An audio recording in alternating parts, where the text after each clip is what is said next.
Hello everyone, my name is Isha Padni and I am a faculty at Vibrant Commerce Classes. Today I am going to teach you how to prepare your business law paper. So there are a few things that we will be covering which will help you score maximum marks in the exam.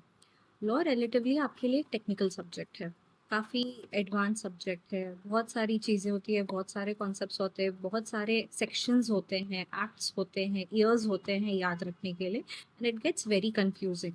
But डरने की कोई बात नहीं है. I am here to help you out. Now we will start how to prepare for the exam. So first thing is, जब कभी भी आप लॉ के लिए प्रिपेयर कर रहे हो, लॉ की आप एग्जाम अपियर करने वाले हो, the best way that you can prepare for your exam is to go through the models. आप जितना आपके मॉड्यूल्स को पढ़ोगे, आप जितना उसको रीड करोगे, रिवाइज करते जाओगे, it will help you to clear your concepts. जितनी आपके कॉन्सेप्ट की क्लैरिटी रहेगी उतना आपको फ्यूचर में एग्जाम में आंसर लिखने में और उतनी आसानी रहेगी. And it is always expected, ICAI का भी स्टैंडर्ड यही है, उनकी गाइडलाइन भी यही कहती है कि आपके पास में कॉन्सेप्ट की क्लैरिटी होनी चाहिए. इट इज़ नॉट नेसेसरी कि आपको जो एग्जैक्ट लैंग्वेज लिखी गई है उसी लैंग्वेज के अंदर आपको आंसर लिखना है. You can give your own answers, you can write it in your own language, but there are certain things that you need to keep in mind which I will be teaching you today. So first and foremost is preparation. जब कभी भी आप exam के लिए prepare कर रहे हो तो आप, इट इज़ एडवाइजेबल कि आप ICAI के बताए गए मॉड्यूल्स को ही रीड करें rather than going for other notes.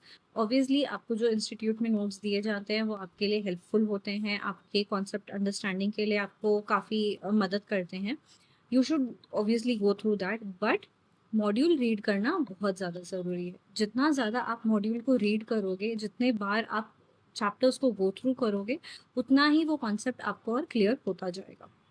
So first and foremost is that you must read your modules. Next, coming to presentation. जब कभी भी आप आंसर्स लिख रहे हो, इट इज़ एडवाइजेबल कि आंसर्स एक स्पेसिफिक फॉर्मेट में लिखे जाए. आप ऑब्वियसली आप आपकी मर्जी से आंसर लिख सकते हो, बट अगर आप किसी सर्टन मैनर में आपका आंसर प्रेजेंट करते हो तो it will help you score maximum marks.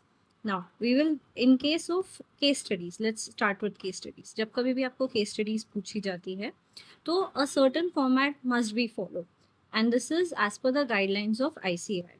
ICAI आपसे ये उम्मीद लगा के रखते हैं कि आपने कभी भी प्रोविजंस मेंशन करने चाहिए. नाउ प्रोविजंस के मतलब का मतलब होता है कि आप जो कोई भी कॉन्सेप्ट के बारे में डिस्कस कर रहे हो, उस कॉन्सेप्ट के बारे में अगर आपको कोई सेक्शन याद है तो आपने वो सेक्शन मेंशन करना चाहिए.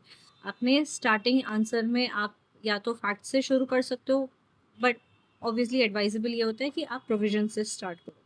प्रोविजन लिखिए कि as per this certain section of the certain act we will be discussing the given concept. इससे क्या होगा, एग्जामिनर इम्प्रेस होगा, एग्जामिनर को ये लगेगा कि आपको पता है कि ये किस सेक्शन के बारे में बात हो रही है. तो first and foremost you should mention the provisions. Later you should discuss about the facts of the case. जो कोई भी आपको केस बताया गया है, केस स्टडी पूछी गई है, उसके फैक्ट्स क्या है वो आपने शॉर्ट में मेंशन करना चाहिए. उसके बाद में कमिंग टू द एनालिसिस. आपका एनालिसिस क्या होता है, आपको एक्ट क्या बता रहा है, लॉ के हिसाब से क्या चीज़ बताई गई है, अभी आपके पास में गिवन सिचुएशन क्या है, उस सिचुएशन के फैक्ट्स क्या है, आपकी अंडरस्टैंडिंग क्या बनती है इस सब चीज़ों से, आप उसका एक बेसिक छोटा सा एनालिसिस देंगे. एनालिसिस के बाद में will come to the conclusion. Conclusion में आप एक्सप्लेन करेंगे कि इस पर्टिकुलर सिचुएशन में, keeping in mind the act और the law and given the circumstances और the facts of the case, हमारा कंक्लूजन ये बनता है. और आप कंक्लूजन भी अच्छी तरीके से हाईलाइट करके बताते हैं. Now whenever you are writing your answers, presentation is a must.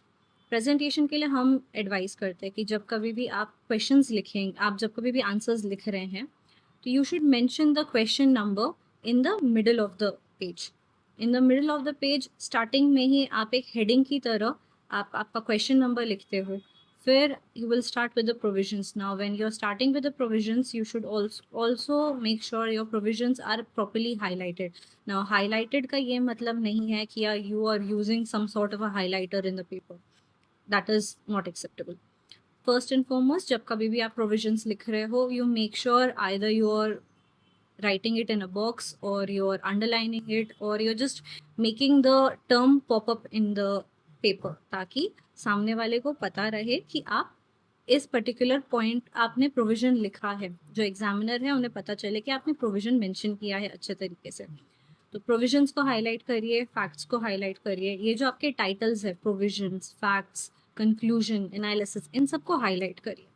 साथ ही साथ जब कभी भी आप आंसर लिख रहे हो, आपने प्रोविजन के अंदर सेक्शन मेंशन किया है, तो उस सेक्शन को भी आपने हाईलाइट करना चाहिए। सेक्शन को आप अंडरलाइन करिए, आप उसको एक बॉक्स में लिखिए, ताकि एग्जामिनर को दिखाई दे कि पूरे पेपर के अंदर इतने सारे टर्म्स के अंदर आपका रेलिवेंट पॉइंट जो है, जो सेक्शन बताना चाहते हो या आपको एक पर्टिकुलर कॉन्सेप्ट एक्सप्लेन करना चाहते हो, वो सब इसके अंदर घूम नहीं जाए, वो क्लियरली दिख कर आए।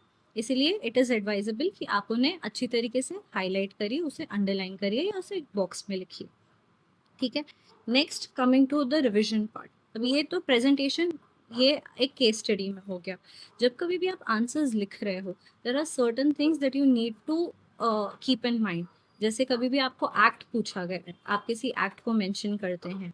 फॉर एग्जाम्पल, अगर आप लिख रहे हो इंडियन पार्टनरशिप एक्ट, ठीक है, तो whenever you are writing Indian Partnership Act, ठीक है, द एक्ट इज 1932। ओके, तो ये इंडियन पार्टनरशिप एक्ट, ये एक्ट भी लिखने का एक सर्टन तरीका होता है। अब जब कभी भी आप एक्ट के बारे में लिख रहे हैं, तो the terms should be written in capital. Act भी लिख रहे हो, एक्ट में भी ए कैपिटल होना चाहिए। It can never be like this.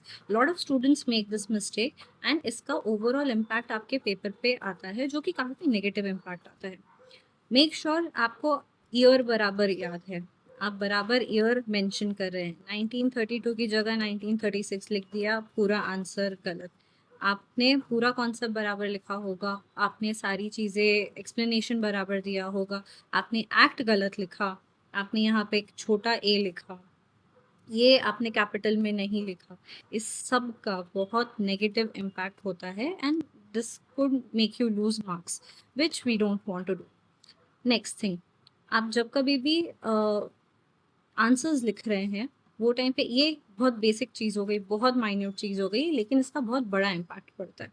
तो मेक श्योर आपके जो कोई भी आप आंसर लिख रहे हो, एक बहुत ही सिस्टमैटिक फॉर्मेट में लिख रहे हो।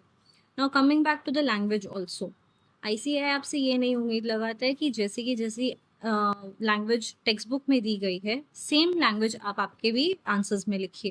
That is not possible, and वो उम्मीद लगाना भी गलत चीज़ हो जाता है। हम यहाँ पर ये इंश्योर करने की कोशिश करें कि आपको कॉन्सेप्ट्स की क्लैरिटी कितनी है, रादर देन कि आप मगअप कितने अच्छे तरीके से करते हैं। तो यहाँ पर आईसीएआई ये उम्मीद नहीं लगाता कि आपने आंसर डिटो लिखा है या नहीं लिखा है।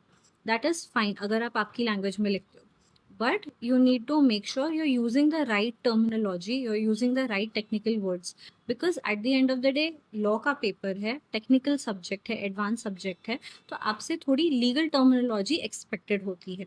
आप अगर फॉर एग्जांपल, जैसे रेम्यूनरेशन वर्ड है, बहुत बार होता है कि स्टूडेंट्स मुझे बोलते हैं कि मैम रेम्यूनरेशन की जगह हम पेमेंट लिख देते हैं क्योंकि हमें इजीली याद रहेगा या हम ये वर्ड इजीली समझ सकते हैं। नहीं, जब कभी भी आप लॉ रिलेटेड कोई चीज़, लॉ रिलेटेड पेपर अपियर कर रहे हो, तो वहाँ पे remuneration is the correct terminology that you should be using instead of payment. जैसे आप कॉन्ट्रैक्ट पढ़ रहे हो, कॉन्ट्रैक्ट के अंदर मे बी कंसिडरेशन वर्ड आएगा, तो आपको कंसिडरेशन वर्ड ही यूज़ करना चाहिए rather than using the word of amount. आप यहाँ पे रेम्यूनरेशन लिखोगे इंस्टेड ऑफ पेमेंट, आप यहाँ पे कंसिडरेशन लिखोगे instead of amount. This will be correct, this will be wrong. So there are certain things that you need to ensure while you're writing your paper. Next, coming to revision part. Revision के लिए advisable है कि आप जितनी बार, जब कभी भी class में आपके सेशंस होते हैं, आप रीडिंग कर रहे हो, आप राइटिंग कर रहे हो, आप जितना ज़्यादा आप चैप्टर्स को गो थ्रू करोगे, मॉड्यूल्स गो थ्रू करोगे, आपका कॉन्सेप्ट उतना ही ज़्यादा क्लियर होता जाएगा, because revision is very important. एक तो लॉ है, लॉ वैसे ही बहुत ज़्यादा वास्ट सब्जेक्ट है, बहुत ज़्यादा चीज़ें होती है याद रखने के लिए, बहुत सारे कॉन्सेप्ट्स होते हैं याद रखने के लिए, and it is not easy at all.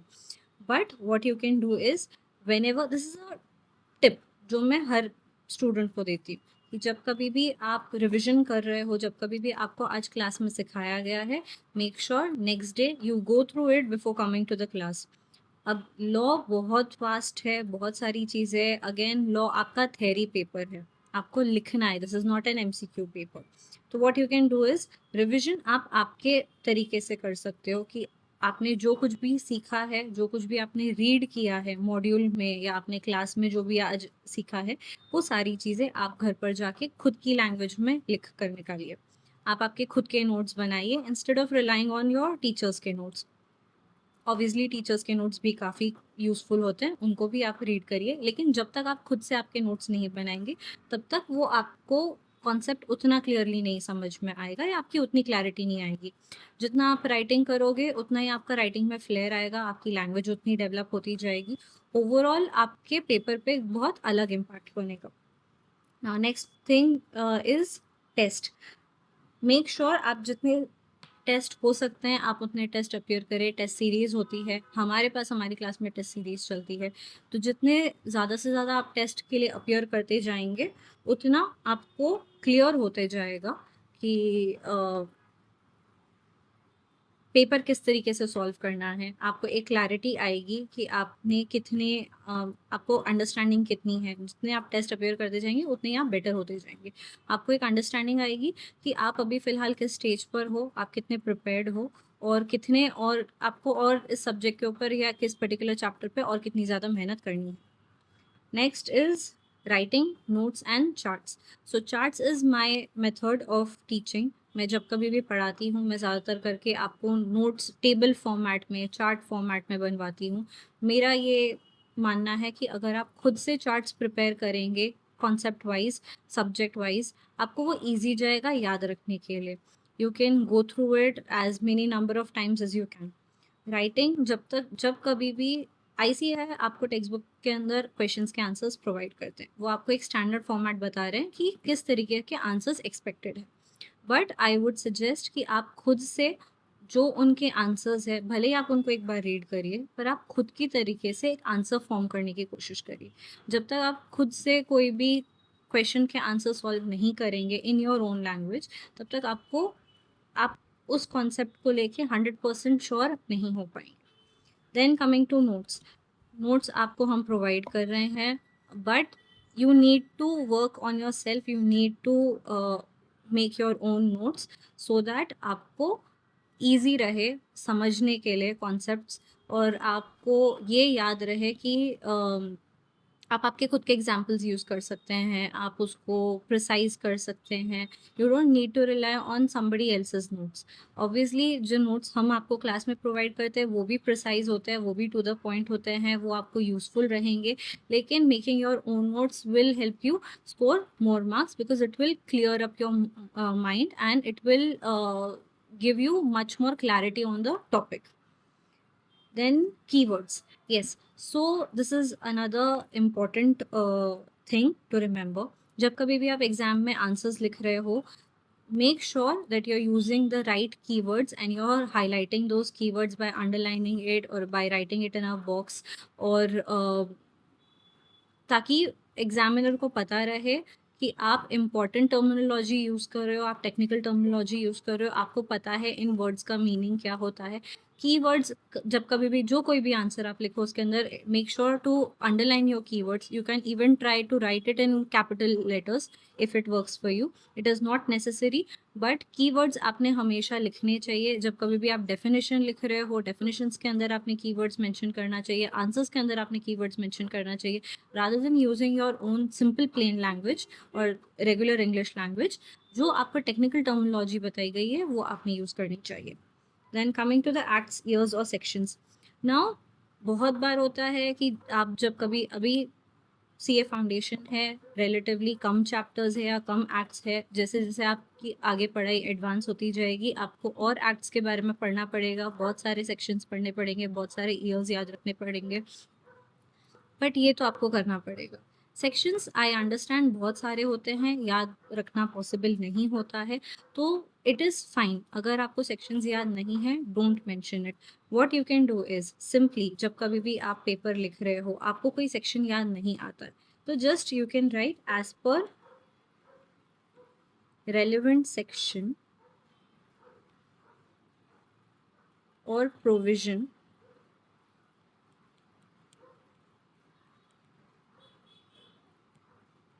Of the act. अब एक्ट आपको कुछ भी हो सकता है, इंडियन पार्टनरशिप एक्ट हो सकता है, आपका सेल ऑफ गुड्स एक्ट हो सकता है, आपका कंपनीज एक्ट हो सकता है, whatever act it could be. ठीक है, act you are suppose to mention the year. ठीक है, इट इज़ वेरी इंपॉर्टेंट, अगर आप ईयर मेंशन नहीं करते हो तो आपका मार्क कटेगा, अगर आप गलत ईयर मेंशन करते हो तो आपका मार्क कटेगा, अगर आपने एक्ट गलत लिखा तो आपका मार्क कटेगा। हो सकता है कि आपने पूरा एक पेज भरकर आंसर लिखा है, पूरा बराबर आंसर लिखा है, कहीं कोई मिस्टेक नहीं है, कॉन्सेप्ट बराबर लिखा है, सेक्शन बराबर कोट किया है, सब बराबर किया है, बट आपने एक्ट गलत मेंशन कर दिया, या आपने ईयर गलत मेंशन कर दिया, या आपने सेक्शन गलत मेंशन कर दिया, ऐसे में एग्जामिनर आपका पूरा का पूरा आंसर रॉन्ग कर देगा and you will not be able to score anything. तो जब कभी भी आपको 100% गारंटी है और आपको पता है कि जो सेक्शन आप लिख रहे हो वो सही है, तभी जाके सेक्शन मेंशन करना चाहिए, वरना आपने नहीं करना चाहिए। Next, coming to the last point, definitions. Now definitions में ये होता है कि एग्जामिनर एक्सपेक्ट डेफिनेशंस जब कभी भी आपको पूछी जाती है तो डेफिनेशन या तो अगर आपको वर्ड टू वर्ड पूरी याद है तो आप लिखिए, वरना आप नहीं लिखिए, उसके बजाय आप maybe as per the section कर कर आप आपकी एक मीनिंग दे सकते हो। डेफिनेशंस का मतलब होता है कि आपको एक पर्टिकुलर सेक्शन जो आपके रेलिवेंट एक्ट में बताया गया है वो आपको मेंशन करना है। अगेन, आपको अगर वर्ड टू वर्ड याद नहीं है मत लिखिए, कोई प्रॉब्लम नहीं है, आप आपका मीनिंग प्रोवाइड कर सकते हैं। या अगर किसी ऑथर की डेफिनेशन पूछी गई है वहाँ पर ऑलवेज मेक श्योर अगर आपको वर्ड टू वर्ड सारी चीज़ें याद है तो आप लिखिए, वरना आप नहीं लिखिए, आप आपका मीनिंग प्रोवाइड कर सकते हो, वहाँ पे भी आपको मार्क्स मिलेंगे। लेकिन अगर आपने एज पर सेक्शन लिखा और आपने वहाँ पे अंदर गलत डेफिनेशन लिखी है या गलत मीनिंग लिखा है, उसका ओवरऑल आपके पेपर पे बहुत गलत इम्पैक्ट हो सकता है, और उसके अंदर अगर आपने कोई मिस्टेक करी है तो वहाँ पर आपके मार्क्स कट होने के चांसेस है, which we don't want to do. इसीलिए मेक श्योर जब कभी भी आप डेफिनेशंस लिख रहे हो आपको डेफिनेशंस पूरे तरीके से अच्छी तरीके से याद है तभी लिखिए। मेरी प्रो टिप आपके लिए ये रहेगी कि जो भी छोटी डेफिनेशंस होती है अगर आप वो याद कर सकते हैं, आपको वो याद रहती है, तो आप उन्हें लिखिए, वरना आप उन्हें लेट गो कर सकते हैं। ठीक है, that is all for now. I hope आपको सारी चीज़ें क्लियर होंगी and all the best for the exam.